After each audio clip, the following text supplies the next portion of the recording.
Have you ever felt that you didn't exactly fit in? Well, think about how it would be going through high school not feeling like you fit in. Well, that was basically my experience. In fact, when I went to my principal to get his recommendation because I did so well on the board scores, he said the only thing he could recommend me for was reform school. Fortunately, there was a whole program designed for people like me, for non-achievers, and as soon as I got into that program, I excelled and did extraordinarily well. I then went on to law school, and during law school at University of California, I lived in the Haight-Ashbury where a deviant would probably live, and in fact, I noticed that one guy had painted one of these Victorians, sort of an ugly, multicolored, and I said, wow, you know, those could look really beautiful if you painted them tastefully but still brightly. And so we started a company, Rob Castle, Bill Raymond, and myself, and it was called Hawthorne Stone, and in 3 years we did 156 Victorians, fixed them up, restored them, and they became basically, after that time, they became known as the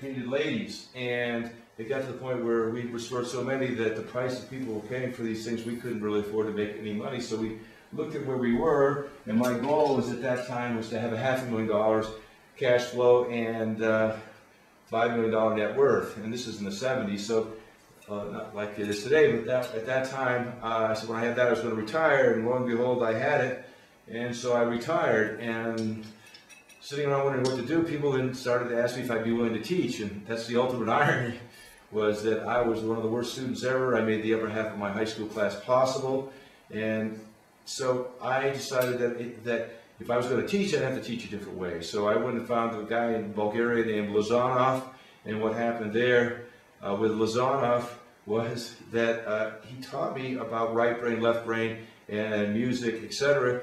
And so the type of teaching we've been doing has been very, very different. It's experiential. It's not, you don't sit in the classroom, you don't have to go to sleep. You're very, very interactive.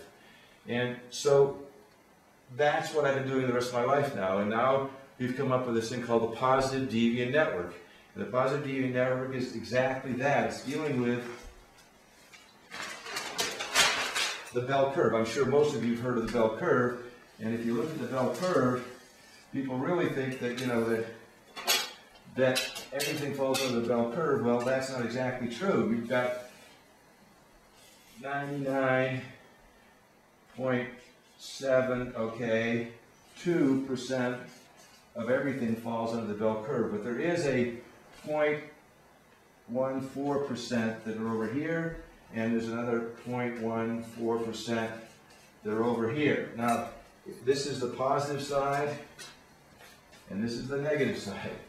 And what the positive people are seeing things differently, doing things differently, and making a positive contribution. Now, the ones over here are seeing things differently, doing things differently, and they're not making a positive contribution, they're making a negative one. And most of these people are in jail, or should be.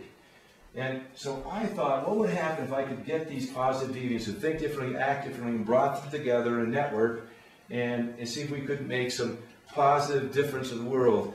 Because there has to be a better way, and the people that are doing it better are those people out here. It's different, and it's different better.